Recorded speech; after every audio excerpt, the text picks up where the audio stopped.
Hi there, and welcome there. Damn it, I screwed that up. I was so excited about it. I forgot for Welcome, a minute, and then I was like, "Oh, she did it again." I love it. welcome to an all new episode of Wicked Unscripted, where we have unscripted conversations about some of the most popular reality shows on television. My name is Abigail Adams. I am your host for this podcast, bringing the mic a little closer to me. Apologies. Joining me today, as always, is the lovely Sarah Talks Big Brother, talking Traitors again today.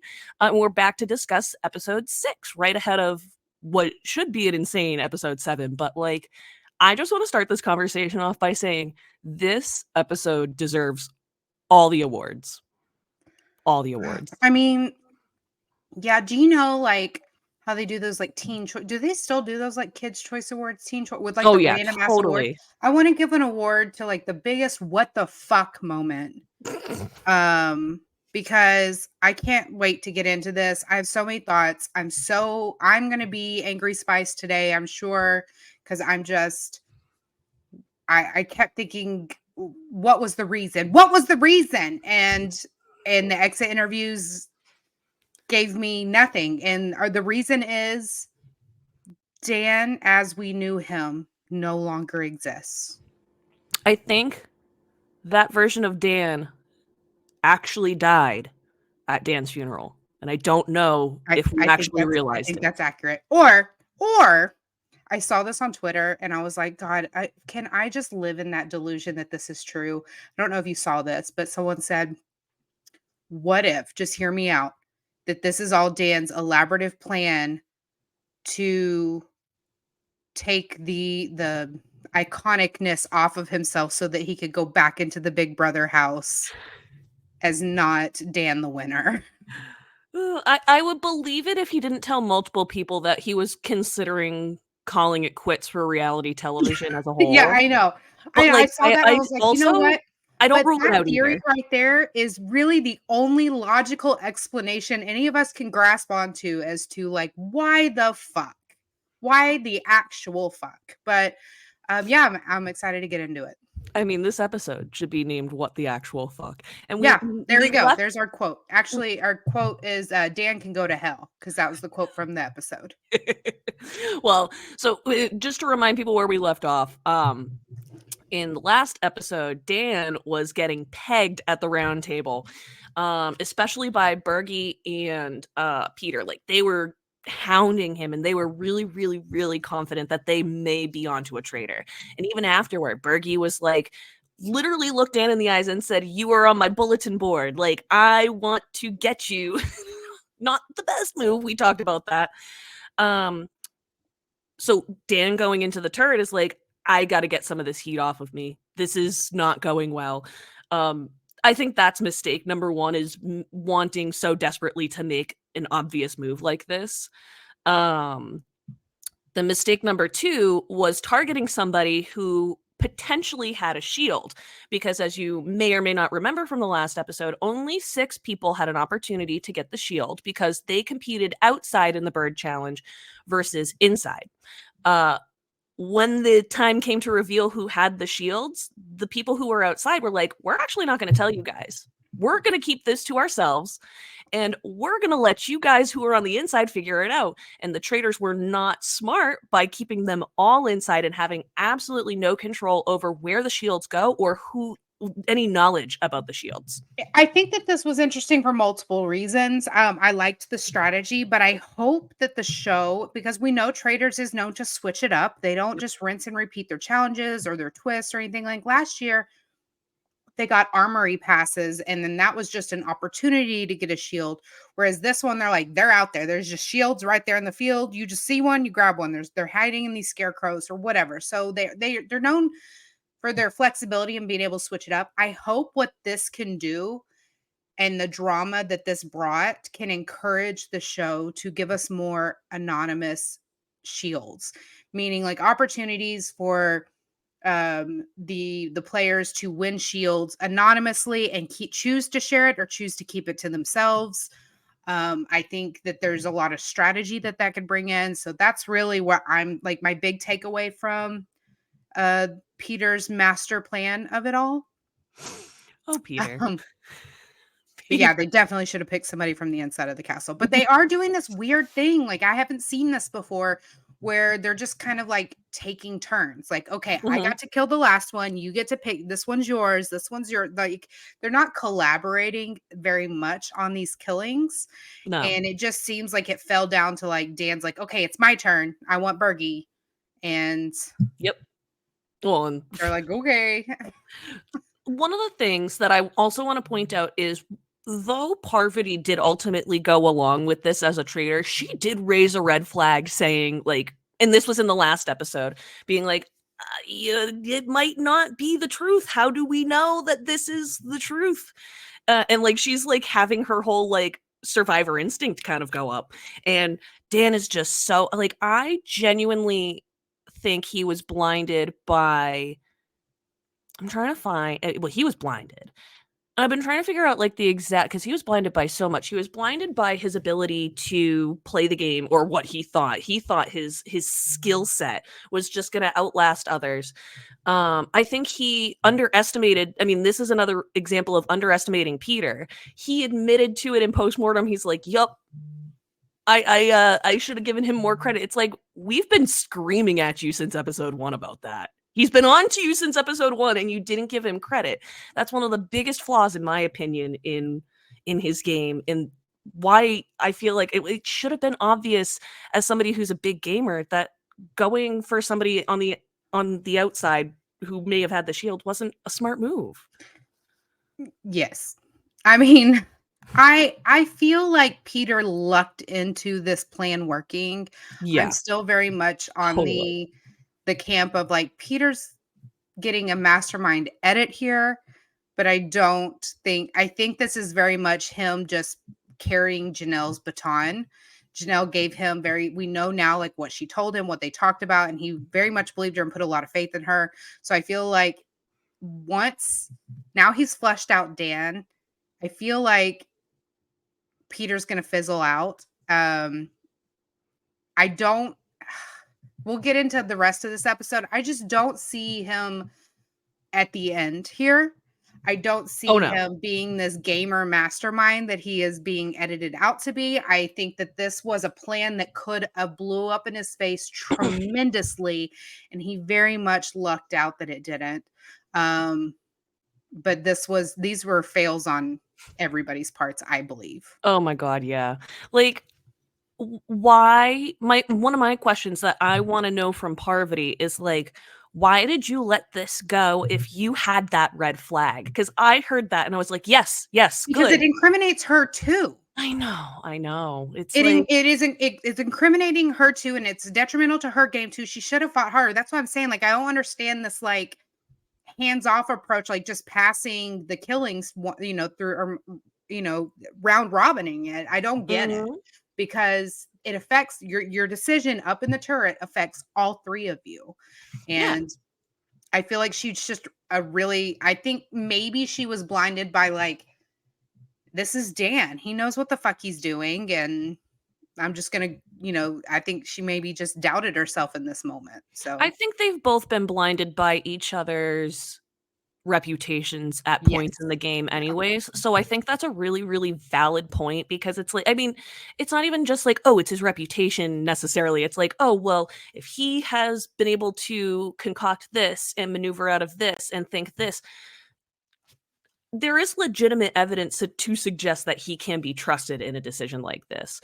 Um, I think because hasn't seen I think I've heard I can't remember, I'm pretty sure she hasn't seen Big Brother much, like, she knows about him, but hasn't, like, watched like us, it's like, I don't think she understands, just like he didn't understand the depths of how sinister Parvati can get, she did not understand the depths of how cocky and narrow-minded Dan can get when it comes to his game. Yeah. No, No. yeah. I'm trying to find a better I word. Cocky concur. and narrow-minded is not what I'm looking for Dan, and I No, tell you, I have been looking all week for this word. I don't know what it like, I'm sure I'll just, like, shit it out sometime in this overly episode. confident. Yeah. Like, yeah, like, I think boastful. he's overly confident and severely underestimating the other players in the house. I'm literally gonna pull up a thesaurus and just look up fucking synonyms for cocky I and think see if he's the high right on his word. own supply. Yeah, arrogant, conceited, vain. That's a big Yeah, one. that's a good one. But And the last one I'll say, because it's right above overconfident, is presumptuous, which I think is actually that's a not great, necessarily. that's a good one. So thank you, thesaurus, for that one. For the help. But I think it really actually did kind of help like add a little bit of like meat to what I should have said. Should have done that beforehand. But yeah, I think watching Dan's downfall, I mean, were we ever watching him climb? I was trying to be like, oh, when did the downfall start? It's like, did he ever actually like reach a peak? No. Like, I No, feel he like it's played this game always been a poorly from slow start to decline. finish. Yeah, I agree.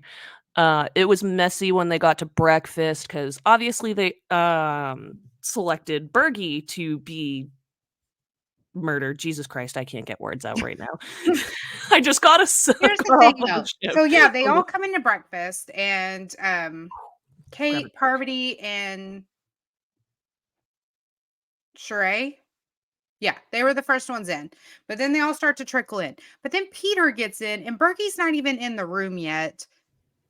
They're not even just Bergie missing, but then there's a couple of them, and he's just like, dude, our plan fucking worked. And he's like doing all this like shit. I'm like, dude, like you're doing It's too much. so much. And it throughout the episode too, I just feel like you are begging to be murdered, like begging for it at this point. And a good traitor could easily turn these behaviors around to accuse him of being a traitor.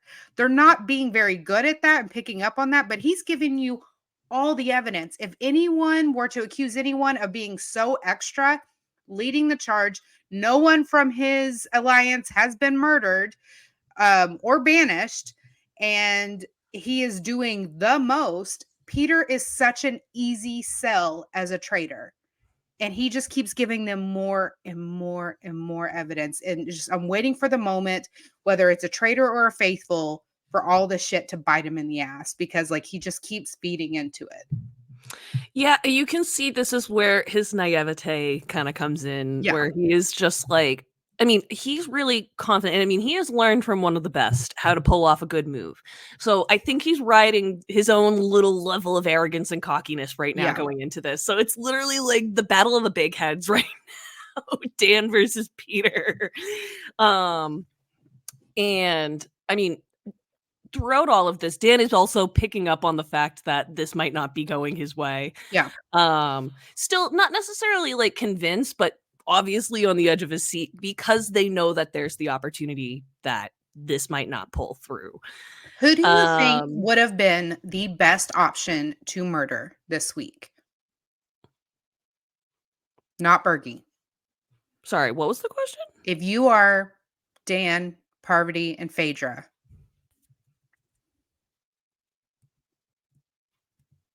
Jesus, now I have to think about all of the because I'm torn. I've thought about this a lot, and I really think obviously somebody from inside the castle. yes.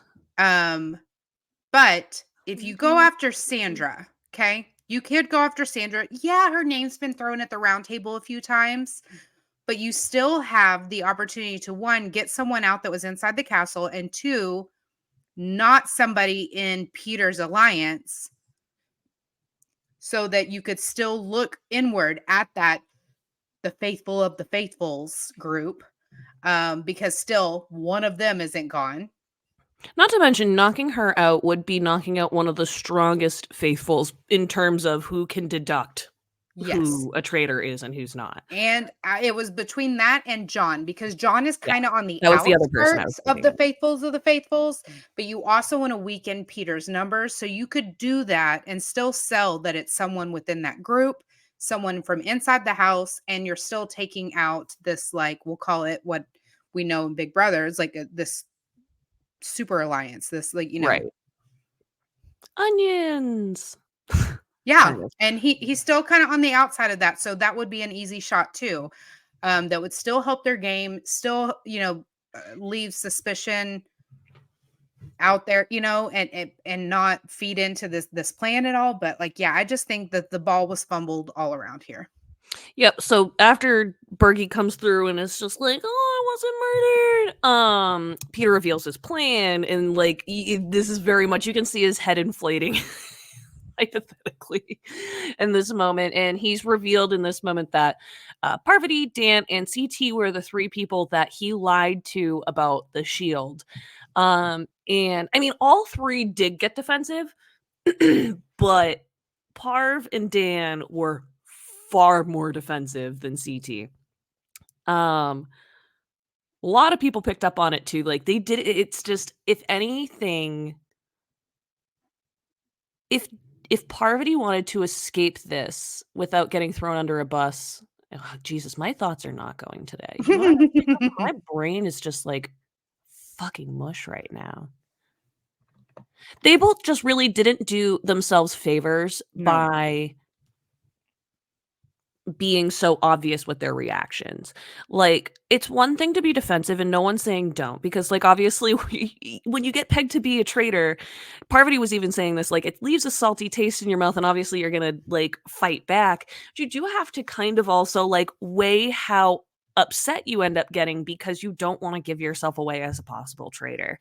Yeah. And I feel like she came to that conclusion, like she talked about that at the round table. It's like, where was that at breakfast though? Because that was the reaction I was personally hoping for, when it came to how she and Dan were going to deal with this. And I'm just like surprised that again, she had it in her head. She was like, there's a chance this isn't going to work. How did they not come up with some sort of plan?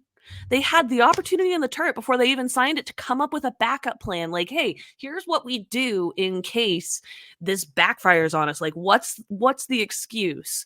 How can we You bounce this cheer off? that Bergalicious came in the room. But like, they didn't even. Everything was just so off. The only Everything. person who did it right was Phaedra. Again, but apparently, Bergalicious was offensive to Dan. Problematic, yes. Problematic. Sorry, Yeah. wrong word. Yeah. Oh my gosh.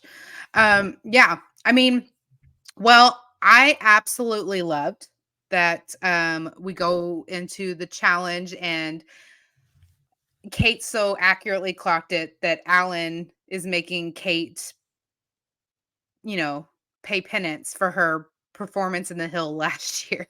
Oh my god, Which yeah, is the so funny catapult because challenge is my great. neighbors who I just got into the Traitors, they're on season 1 right now, and they came over for dinner on Sunday, and I was like, "Hey, where are you at in the Traitors?" And they told me, I was like, "Do you wanna watch the next episode over dinner?" And they're like, "Yeah." So we turned it on, and it was that episode. It's the hill episode with Kate, and she's just tossing the barrels and just walking, and they are dying laughing. They're like, "Why is she just, like, on a leisurely stroll when everybody's trying to get these, like, barrels?" Because that last season, it was the barrels, the whiskey barrels, all different sizes, big ones, small ones, or whatever, that they had to get across the finish line. And these little barrels were $600, and Kate would like occasionally be told to pick them up, and she got tired of carrying them. So, like, as they're walking up the hill, she's just casually strolling. She's like just tossing one left and right. We don't know why. We don't know why, other than it's Kate just being Kate. But now She was we're cut tired. to this season. She's back, and we're back at the hill. We're gonna have to cross the river again. We're gonna have to go and do up the hill and do all the things. But they're putting together catapults, and I am here for it. Yeah, it was really fun. Just same kind of challenge, just different version. Instead of like collecting money along the way, they're just getting a catapult together by the end of the Pieces of a time. catapult, and then the boxes for potential to get a shield. So Yes, and up I until really this liked point, they've that. just had shields in the challenge. At this point now, they're kind of mimicking last year where these boxes would give you the opportunity to get a shield. Right, and I really like this part just because, like, it does leave it up to chance rather than somebody's just ahead in the challenge and they can just grab it. I like that. But can we just talk Trishelle for a second? Oh Because god, I was yes. dying. Her and Kevin trying to cross this river. She clocks the shield box and she all but like pushes him into the river It was so because she's great. like, "Fuck you, I need the shield." Like she just Stiff went arm. after it because they're walking in tandem together trying to cross the river. She sees it and she's like, "Whoop, fuck you," and then like Linebacker mode, like, literally did not give a fuck, like, "Mine!" Like, good for her, though. good for her, Um, good for her. But wow, wow. Oh, I loved it so much. Yeah, it was beautiful. She was one of the people that grabbed one of the ammo boxes. You also had Peter, big, that Peter got one. Parvati, also big. And then we also had Sandra and Sheree. At the end of the challenge, which they completed and they got their money, shocker. Those 5 had an opportunity to launch the catapult. Wait, no, rewind, because we also need to talk. So when they were going up the hill, everyone had to kind of come together to like get the catapult up the hill. So these shield boxes, other people were carrying them, and Kate ended up with one. Yes. And she takes it over by Alan, and Alan says, like, all you have to do is whoever puts the box on the haystacks is the owner of that shield. So she had Peter's box in her hands, standing right next to the hay bales, and she's just like, should I don't know. And Peter clocks it, and he ditches everybody else to come and get the box from her so he can place it. And in the meantime, like, you don't know. She could very well just like turn. All she had to do is like just turn and place it, and then that would be hers. And she's like, you know what? Like, going after a shield, it just comes off as desperate. And she just tosses the box to the grass to the side of the hay for Peter. And I loved this because this was so perfectly like Kate, that I'm not here to win. I'm not here to play. I'm just here to fuck y'all shit up. And yeah, this is why we love the casting choice. We were happy to see her return. She was fun last season. She's fun this season. I think she's even more fun this season. Oh, she's way more fun this season. I wish we got her on day 1. Like, yeah. Whatever. Anyway, before we went on to like you're fine. That was just clearly, if you guys have not picked up already, I'm recording just like absolutely like zonked right now, like after a 7-hour, 8-hour shift. Just it's an early recording for us too. It is a very early recording. Usually I get time for my brain to like unwind. And if you saw, you can check out my social media and see what I did at work today. We had a lot of shit going on. So anyway, they have to like launch the catapult. Now I'm assuming there's no skill involved here, because they're not like moving the catapult around. You just pull the rope. The only skill I can think of is how fast you pull the rope, or maybe where you grab the rope when you pull. Okay. Those are the only 2 factors I can really think of, but they didn't really give us a good angle of that to like kind of see. So it's just, if they want to do something like this again moving forward, great idea.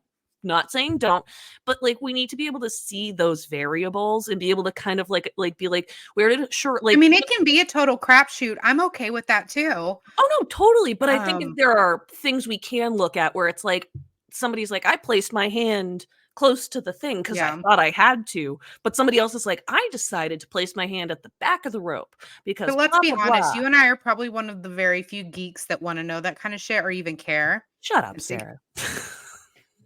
But yeah, like I would be interested in hearing that stuff. Hey, yes. Did you ever build a catapult in school? Was that ever one of y'all's assignments in history? It wasn't in history. It was science. It was part of like the fulcrum, like the different kind of things. Like, oh Jesus Christ, I would not be smarter than a 50. I don't know. It's been like 40 million years since I was in high school, but yeah.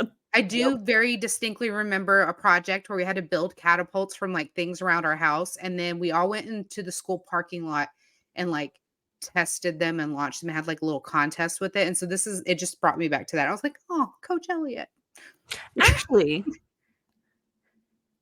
trying to think. So elementary school, we learned, in elementary school in 5th grade, we learned like the fulcrums and all that kind of stuff. And then in 7th grade, we like built them, and like we built like catapults for our own Greek Olympics, and it was so much fun. I actually forgot about that until you mentioned your project, so give me a little flashback. I know. Well, my oldest just had a very similar project in middle school, and I was like, oh, I remember. So I was like, is this one of those things that like every school does, like the hand turkeys in kindergarten? So anyway, I digress. Yep. So when we're wrapping up this challenge again, I'll go back to what I accidentally started too early before. Um 5 people ended up getting the shield ammo placed on the little stacks of hay. And so those people were Sheree, Sandra, Parvati, Trishelle, and Peter, almost Kate.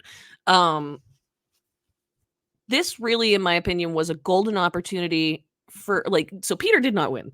This was like the golden opportunity for Dan to go after Peter. Excuse me.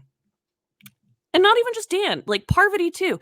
I feel like it at the round table, not necessarily talking about the murder, like having him totally naked without a shield going into that round table. If they could concoct the story early, I feel like that would have been a smarter move than what was ultimately pulled.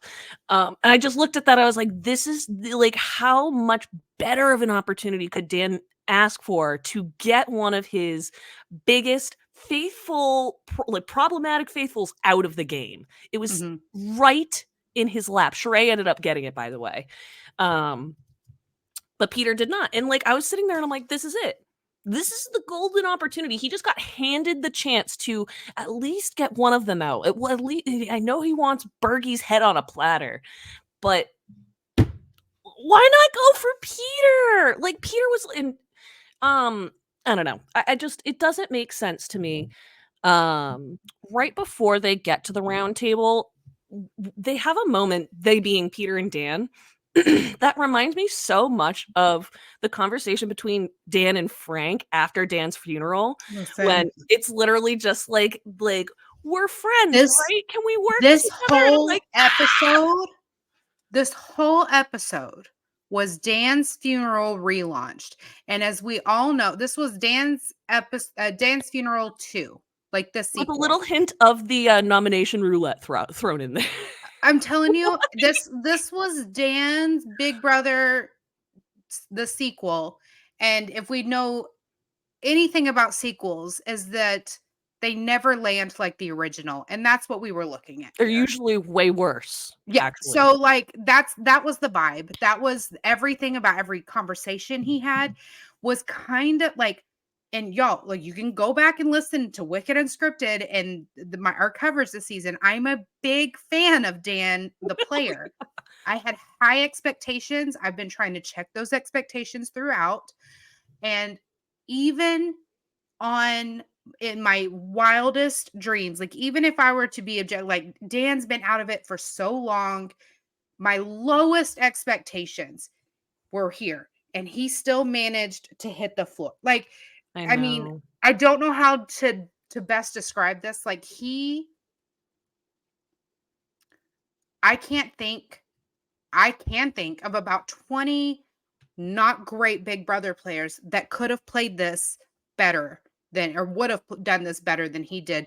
So it is wild to me. It is absolutely wild to me. And that's why I go back to, like, there's that theory where, like, maybe he just wants to look like he's terrible for future reality shows. I don't know. But like, there's no other logical explanation for why he would go about this the way he did in these conversations that he was having with Peter. And then he would I just need you to listen to me. No, you should have been putting the names in there. Now, he did say after the fact in his like exit interviews that he just didn't want Phaedra to have any whiff of this happening. He wanted to catch her completely off guard. Cool. Don't go after Phaedra. Like, what was, like, he's missing that. That was the point that I felt like he kept missing when people were like asking him in these interviews, and he's just like, well, my point. And it's like, they're not necessarily asking you to explain like what, like, the process of how you wanted to get her out. Why the fuck was, like, it's just, it felt like it was a lot of like song and dance around like the decision. Like this could have been move. This could have been so easy. It could have been Phaedra Parvati versus Dan, and it could have been close, or it could have been a landslide Parvati. But there is no universe where the first time Phaedra's name is thrown out is from you, who the whole house is like dead set and ready to write your name on that chalkboard. You're going into this doing the one for the very first time. You're never floating this name out. You've never said it previously. You have no other plan than just to blindside the whole house with the person they least expect and expect everyone just to be like, oh, you know what? Come to think of it, you're 3 points of nothingness. But like, there's what he should have been doing.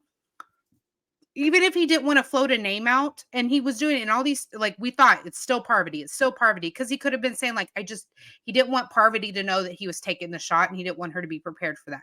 Like that would have made sense. But if you were taking the longest long shot you could possibly, he might as well have accused fucking Alan of being a traitor. Literally. Because that honestly would probably be more believable than selling him on Phaedra. Like, surprise, Cerie's been in the turret with us the whole time, and like she's standing right behind you. Like, yeah. like, what?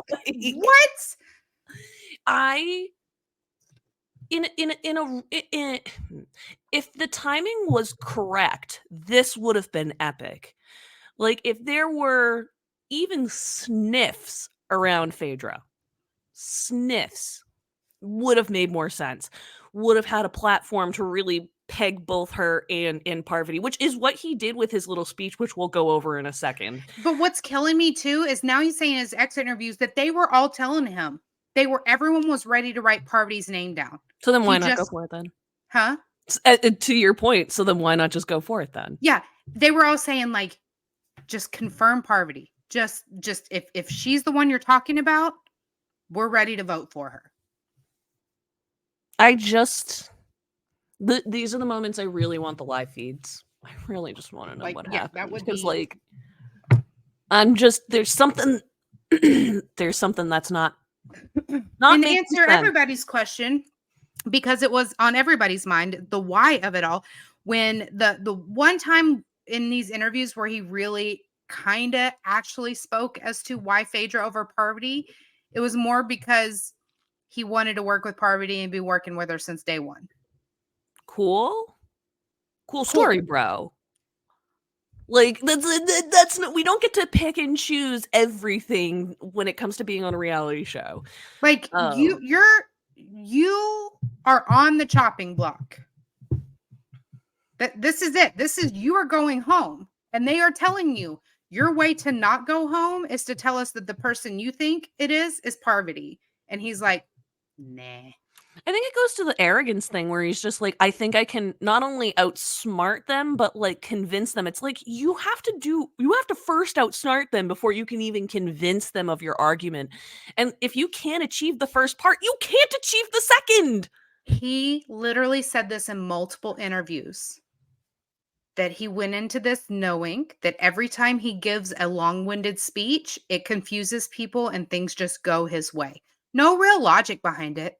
And I'm not ad-libbing. I'm not filling in words. This is verbatim what he said. He said, speeches work. They've always worked for me. This is the first time they didn't. So you just thought you would just go in there and say a bunch of bullshit that meant nothing in the same cadence and tone of voice that you did Dan's funeral and nomination roulette, and this was just going to pan out for you with this crowd? These are not people plucked off of the street in Big Brother. These are big ass personalities, already very well established, strong bonds and alliances, and their minds are very made up that your ass got to go. They haven't been living with you for 40 plus days. They don't give two fucks about you, Dan. You don't have these attachments to them. They're not brushing their teeth in the sink next to you every morning. They're not having breakfast with you every morning. This is a completely different situation. So the fact that like you just tried to recreate, like get lightning to strike twice, like I'm just blown away as to that was his explanation.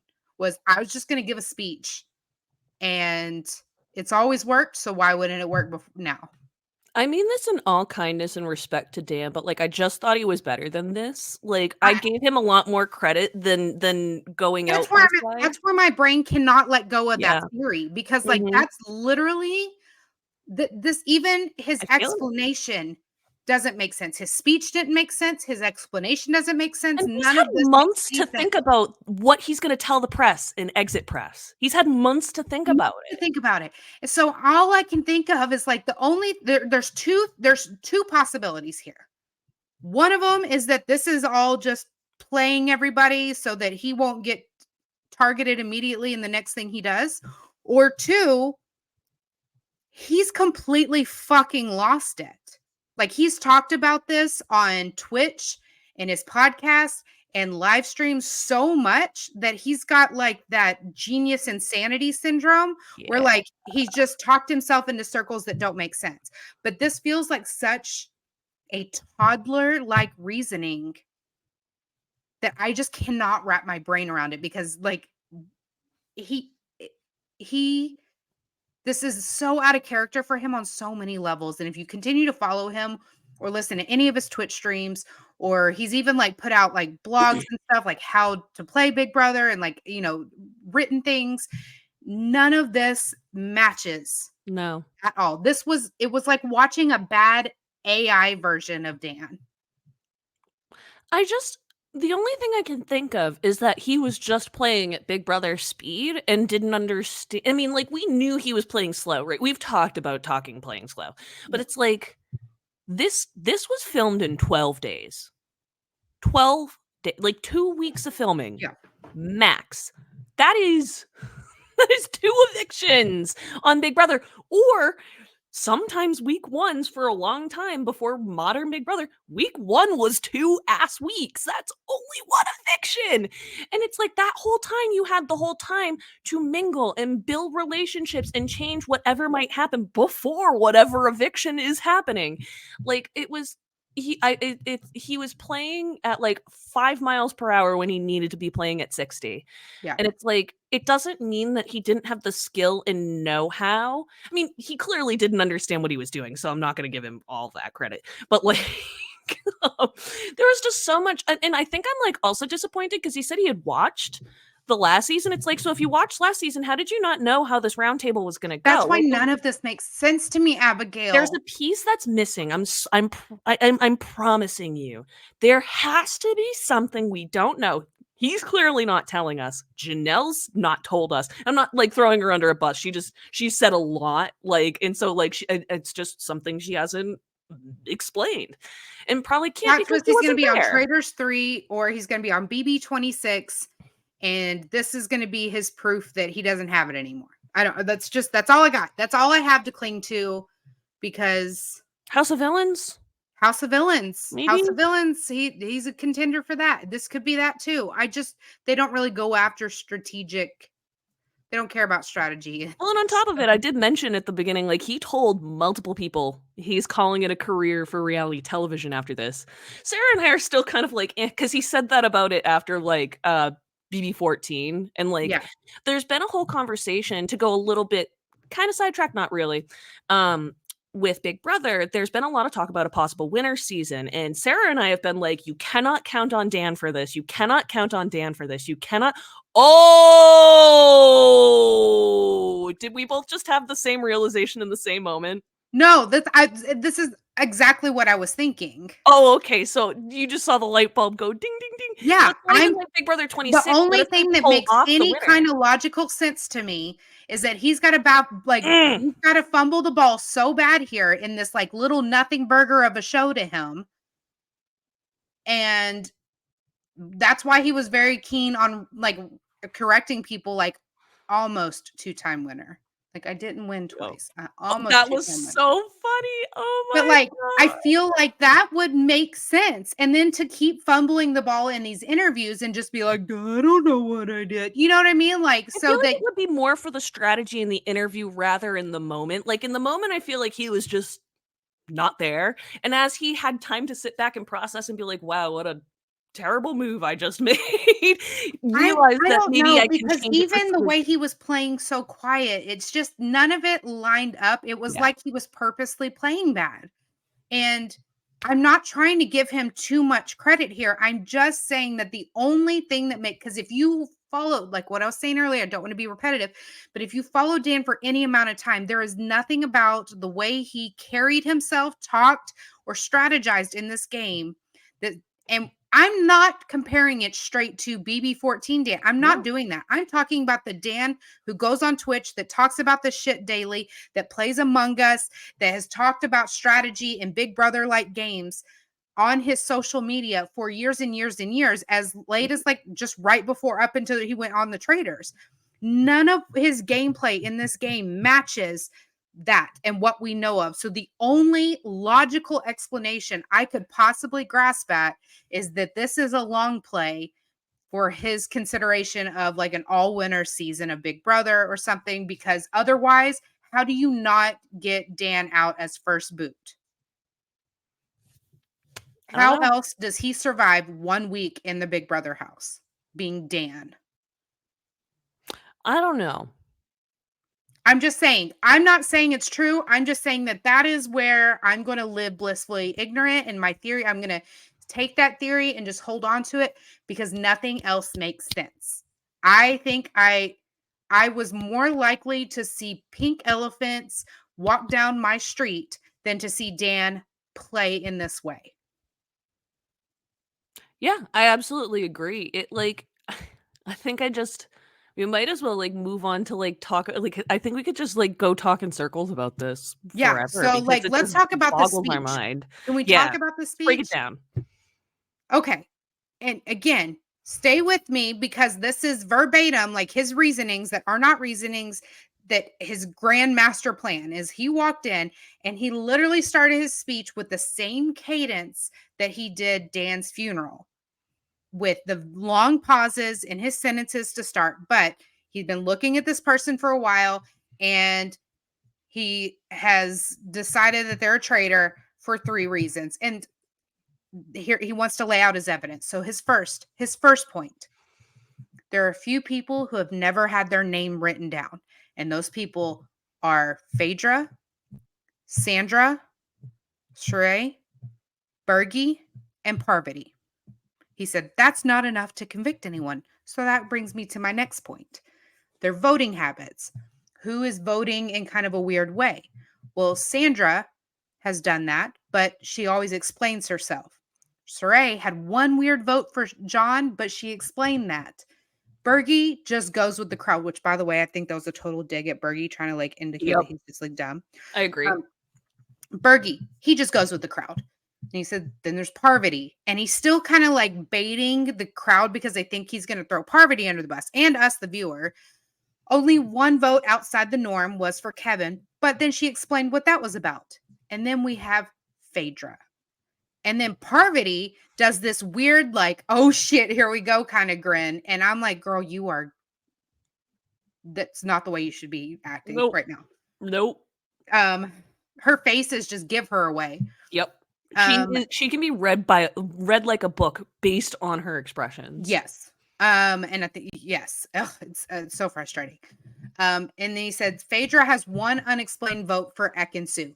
Not unexplained. She explained in the moment why she voted for Ekin-Su because of the Janelle thing. And she re-explained it there tonight. But anyway, I'm just saying, like, that's not a point. That's not evidence, Dan. So then he said, so that brings me to my last point: everyone's reactions at breakfast. And then he says, like, which one of those, like talking about Phaedra, let's look at her reactions at breakfast. Then he recounts and reenacts basically all of her reactions to every death at breakfast. And Kate interrupts him. She's like, I'm sorry, Burgalicious was problematic. And Kate, I don't think Dan accounted for. He was not expecting. Phaedra is sitting there cool and collected. You can tell she is fucking fuming, but she is just waiting her turn. And Kate is just, she's like, what? Have you seen her? Like, of course she's being too much. Have you seen her? And it makes Dan stumble and like stutter, and Kate just kind of keeps overpowering him this moment. And he just kind of like, if he had anyone's ear in that moment, they lost him with Kate just be like, are you fucking kidding? Because even Phaedra was like, is he being for real? I know. And I am looking at all of this and looking at these points and this case, if you want to call it that he brought, I was like, none of these things make any sense whatsoever. And I went hard at Larsa for her non-logic logic. Right. Like, this person doesn't speak enough, this person does this or whatever. And I'm just like, well, that's flawed because then you like, oh, they're taking out the strong guys. Well, then what about Ek and Sue? Like I can call out like some flawed logic. There was no logic to any of these points whatsoever. And I'm like, you've been working on this all day. This is what you've been working on. This is it. This is what you've been. This was the master plan? This was your master plan. Because the other thing he said was like, oh, she's so he extra. had a train of thought that people could follow. Also, biggest difference between this and Dan's funeral is that he did this with time for people to marinate and overthink it and dissect it before the voting happened, which is what ultimately saved him. You are delivering a speech that you have to change their minds right now. You have to change it immediately. There's no seeds to sow. There's no time to think about it because you wasted all day saying, I'm not saying shit until tonight. I'm not saying shit until tonight. And so you have this moment and this moment only. The fact that he went after Phaedra instead of Parvati. I was live on TikTok. The scream I scrumped. Because it didn't make any sense at all. Loved Phaedra in this moment. Yes. She, by the way, I did rewatch this episode today. I don't know what the fuck eyeliner is in her waterline, but it looks silver and glittery, like in her water. I have to have it. I am obsessed with it. But anyway, I even wrote that in a note. Like, I need to know what the fuck that waterline eyeliner is. But anyway, probably like $10,000. I would pay. I mean that in the kindest way. It's just like it is gorgeous. Like, I want to put silver eyeshadow on my waterline now because that is stunning. Right. Anyway. I loved it. And so then like everyone is just, you can just read everyone's faces like, what? And then Phaedra, I kudos to her because she stayed calm and collected. Her basically only response to him was, I do too much because you do too little. You're deflecting to me and I'm not going to stand for it. She also reminded the faithful that like Bergie's murder bounced back the night after he went very hard at Dan. She was like, is that not suspicious? Yeah. Yeah. And yeah, the whole thing. And everybody was just like, okay, yeah, Dan's got to go. Yep. Well, I mean, Peter rehashed his plan. Like he reiterated how the reaction, I think one of the really important points was reminding people of the reactions that both Parvati and Dan, but largely Dan, gave that morning when it came to the Jesus Christ, the murder. Yeah. I mean, CT's like, Jesus Christ, why am I always getting brought up in drama that I'm never involved in? Which I said on Twitter that night. I was like, CT getting dragged into drama he did not cause. I mean, on my bingo card. That doesn't happen here. Peter was way too hard in this round table. You didn't need to be. Dan just buried himself. He just like threw a couple scoops of dirt on himself too. Like, you don't need to go this hard. Parvati does speak up and start to say like why she was so aligned with Dan was from day one. And then Peter kept interrupting her and be like, don't listen to her, guys. This is all deflect. And she's like, can I finish? First of all, I went hard at Kevin for this. Breathe, Sarah. I thought I was going to sneeze. I went hard at Kevin for this, but like, Peter needs to fucking check himself. Yeah. I am furious with the way he is behaving right now. Yes, he's cocky. Yes, he's arrogant. Yes, he thinks that his shit doesn't stink. But the way he came at Parvati and kept interrupting her, I'm not okay with. It was giving the same kind of energy Kevin was giving to Janelle. I'm not saying we all need to get along at the round table. Actually, I prefer that you don't. But like, Kevin, you are clearly getting your way at this vote. Why don't you just chill the fuck out for a second? Like, Peter, that's what I meant. No, you're good. I just wanted to make sure that everybody understood what you were saying. But like he again doing way too much to where the Yeah, point, like what I want to say about his master plan that he wanted, quit reminding everyone about your master fucking plan, because it could be very, very obvious that like there's enough people, if you have 14 fucking people left, right? totally. You're saying that you told 3 people that you were accusing that you and Janelle had shields, knowing that they would take a shot at Bergie. And out of 14 people, they just happened to take a shot at Bergie. If I was a faithful, that would look sus as fuck to me, because what it looks like to me is that you're a traitor. You knew Bergie had a shield. You put this plan into motion, and then you put Bergie's name down to pin it on these CT, Parvati, and Dan, Right. because Exactly. that is such a very specific move. And if you keep reminding people of it, I'm sorry, I don't understand how that's not suspicious as fuck to everybody. I know. It's ridiculous. It was a landslide vote too. Like, Yeah. was not even remotely close. Peter stuck to his guns though, and stuck with Parv.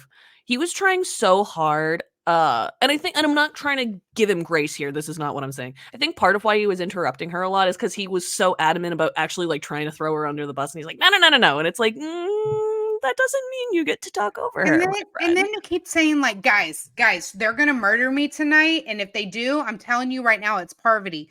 Again, that doesn't make Parvati look guilty. That makes you look guilty. That Yeah, it does. doesn't look good. It No. does not look good. You are like begging to be murdered. That to me seems like a traitor that's trying too hard. And you're not from these competitions. You're not strategic. You're not like this comp beast kind of strategy king.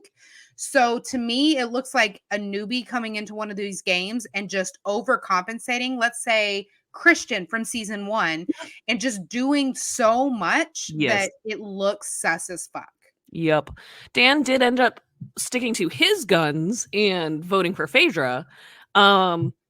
Which Yeah, I was gonna bring this up. seems that Phaedra Mm, is in She's in, danger now. she's in some hot water. Trishelle, the smart Clocked it. little Trishelle, has absolutely clocked what Dan did. The question is, what does she do about it, if anything? I think That's she the gets serious people question on I have. board, and she's in with the faithful of the Faithfuls Alliance who have the numbers. But I think if anything, what this could do, what this could very well do is help Parvati, because Dan being a traitor and Dan not throwing Parvati under the bus when they're here's the thing. If you're really like thinking like Trishelle is thinking, and Dan needed to suss out a traitor and give the faithfuls a traitor to save himself tonight. And Trishelle clocked that immediately. She's like, Dan tried to feed us a traitor. And so I think Phaedra is a traitor. And that's what I think he was doing. Because that move was so terrible, though, that would almost convince me that Parvati wasn't a traitor. Because if her name is being told to him so many times, like, hey, if you just like, she will go home. Yep. We will banish her we will write her name down on the chalkboard. The fact that he didn't turn on Parvati, I think is only going to buy her some time. I absolutely agree. And it's like, instead of having her either follow right behind you or go out right before you, you're actually letting her potentially run away with the game.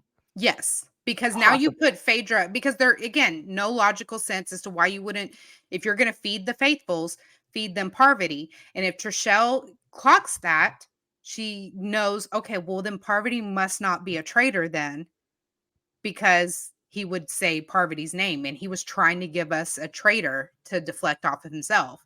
And by saying Phaedra's name, I think Phaedra is now in more hot water, and Parvati might have gotten to clear her name a bit. I absolutely agree. The only thing that I don't know is going to be if it works in Parvati's favor is the fact that multiple times in this episode she called out the new alliance that is very much formed, which is Peter, and I pray I get this right. It's 5 people: Peter, Bergie, Kevin, John, and Trishelle. Ooh, But I see, I got think it. that helps her too, because Yes, if you're looking at that, she's playing hard. And if she was a traitor and they were on to her, why would she fuel the fire? Why would she start beef? but it Unless could she's also just truly be a bad. It faithful could who just be bad suspects one of gameplay. them. It could Huh? just be bad gameplay from a traitor, though, that a traitor is just getting antsy. Right, but I think that I think she was going into that when she, like, walked into that room, like, well, like, all of y'all, like, when they were all in here and she kinda, like, confronted them, I think she was playing from the mindset if she were a faithful, how she would react to these people ganging up on her, and I feel like between that and Trishelle being in with that group, these things are really gonna solidify to her people like, "Okay, she's a faithful who's been suspecting us because we've been coming at her so hard."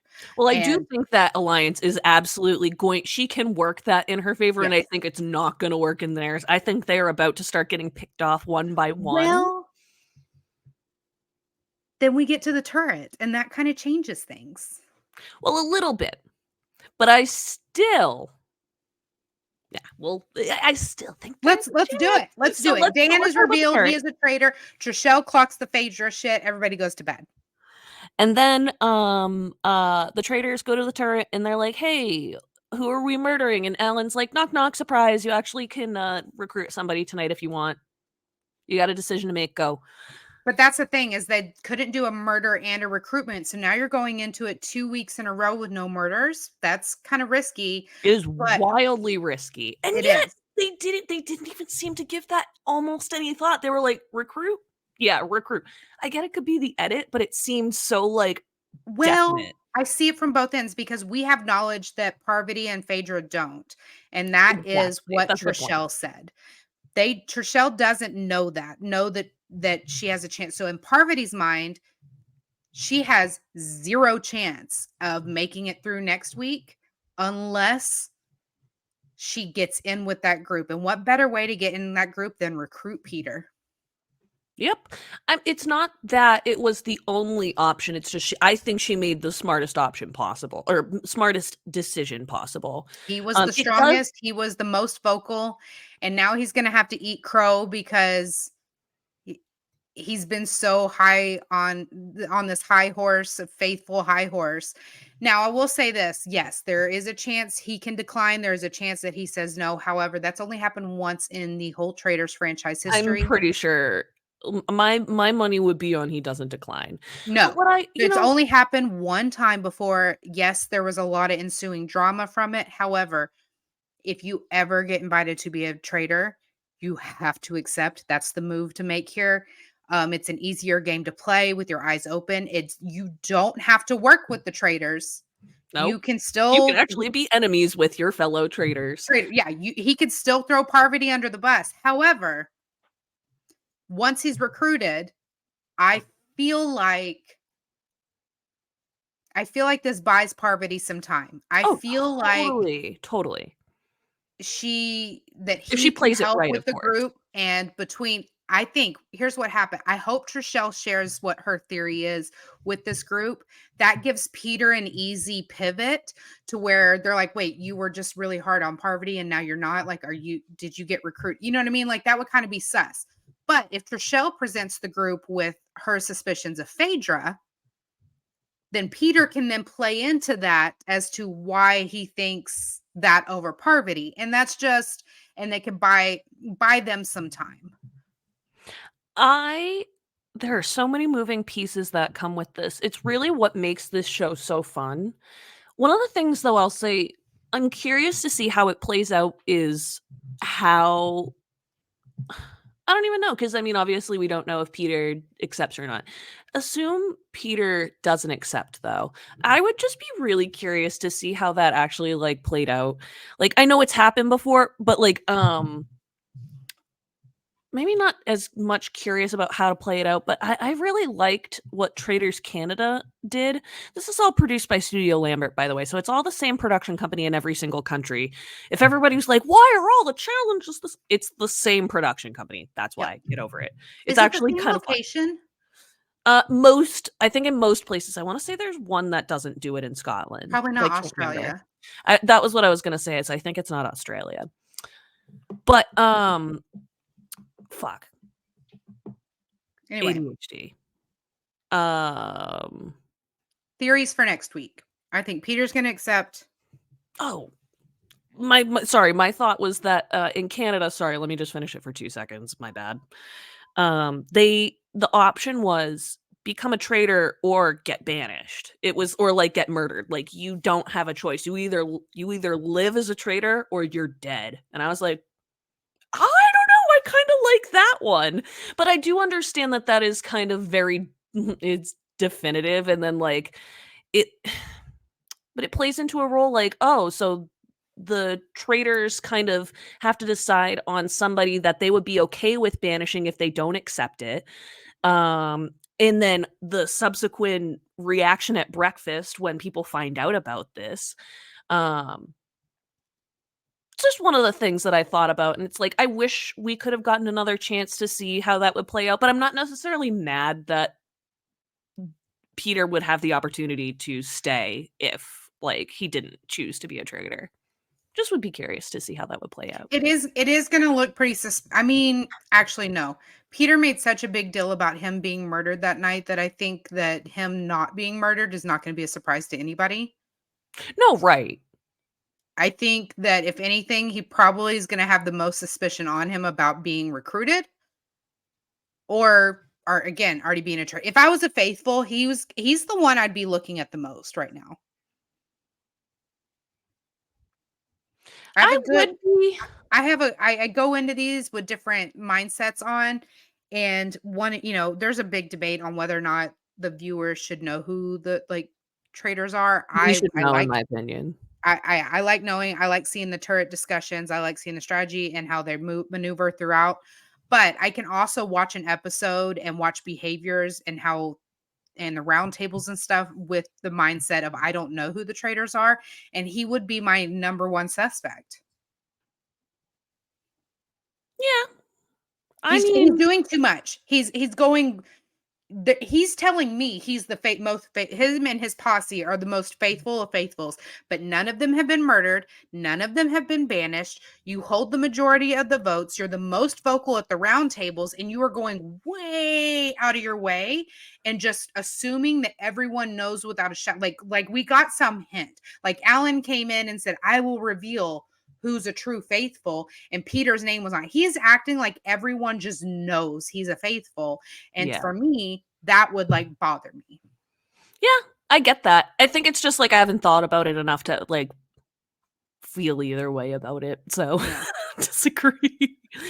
Anything else outside of this that you want to discuss, especially like Dan's post Phaedra's still interview? pissed. Yeah, I know she is. They are filming the reunion episode this week. I cannot wait for the tea. Cannot Cannot wait. wait. You could tell in postmortem for this episode, Oh, she's Phaedra's like livid. she was hot. She Like, hated it. I love. She had some great. She called him a creepy guy. A recluse. Like, I was like, damn. And she went on this whole bit, and she's like, yeah, I mean, from the moment he said my name at the round table, it was just, from that moment on, it was go to hell, Dan.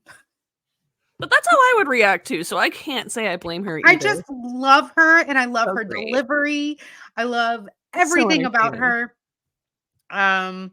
Dan thinks that Phaedra outsmarted him because she's a lawyer. I think, or that's what he's saying. I don't know what I think. I think I think part of it was that he got out-argued, and it's like, no, you didn't have an argument. No one Your argued with argument you didn't have because they any were all, I point. mean, literally, no one really bucked at what he said because it was so ridiculous. It was more like, it was almost as if the table just collectively listened to him and then just all went, okay, so anyways, because no one really fed into it because it was so ridiculous. No, there was nothing. He didn't actually give people legitimate things to grasp onto. No. Like I think, I think when If I was sitting there at that round table, it would be like, I don't even understand what the fuck you just said.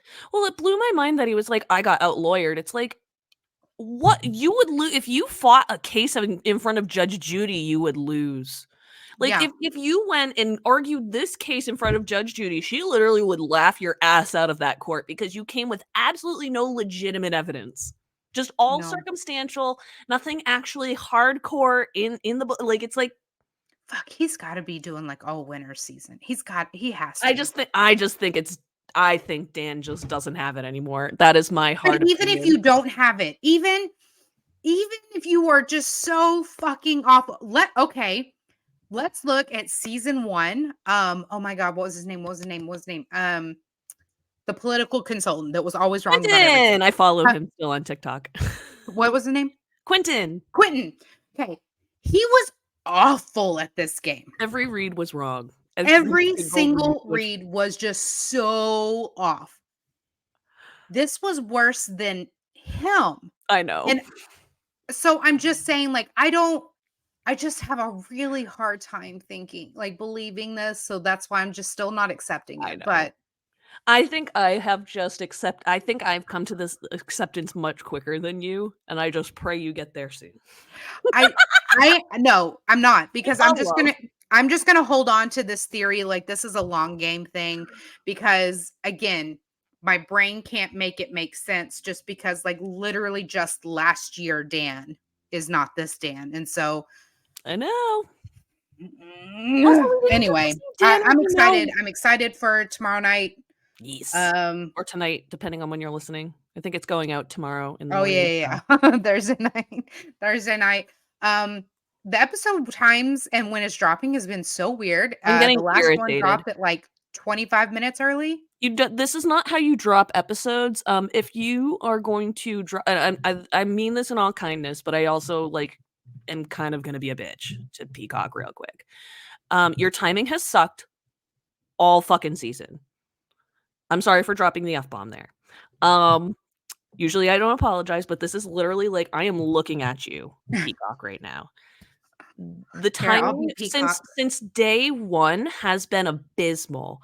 We were promised that it was going to drop at 3 a.m. or midnight Pacific time, 3 a.m. Eastern time. This was obvious. It was on Futon Critic. People who actually work in the industry knew how to find this information, and we were telling people this is when it's dropping. You weren't telling people when it was dropping, so we were.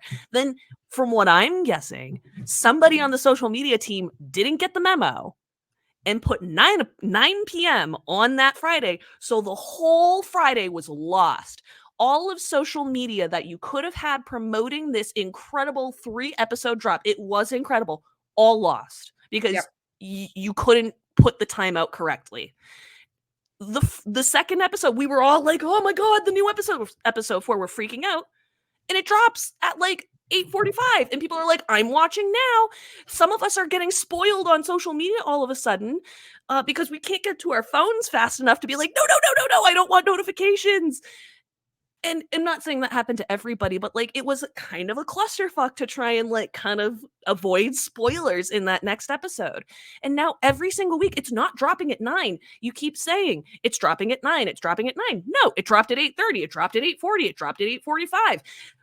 It is tough because of we like to live tweet these. I go live on TikTok for these episodes for everybody live reactions. Likes to live tweet, actually. Yeah, and yeah, there's a lot of live tweeting and stuff, and so it was really like we're all at different times watching the episode, and it's just it doesn't. I just start at 8:30 and keep watching. I just keep it on my screen. We're typically cooking dinner or eating dinner about that time, so I'll just turn on Peacock, and whenever it refreshes and says like, oh, it's here, I'm like, all right, let's watch it.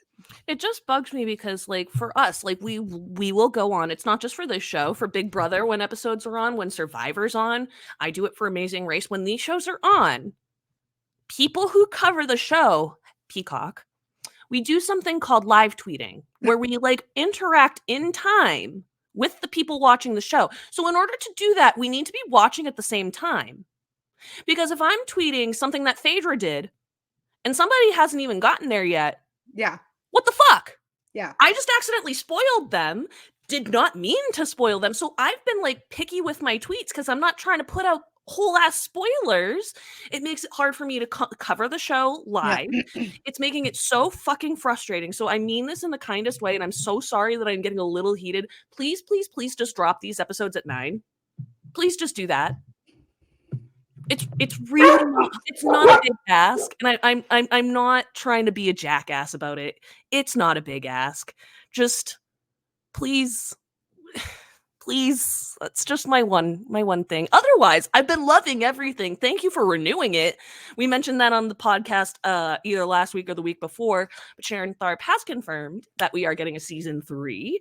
And as Sarah mentioned before, we will be getting also a live reunion, not live, not live, but we will be getting a reunion show that will be dropping on March 14th after the March 7th finale. Yes, March 7th will be the finale, and so the following Thursday will be the reunion. So excited for that. So it'll be fun.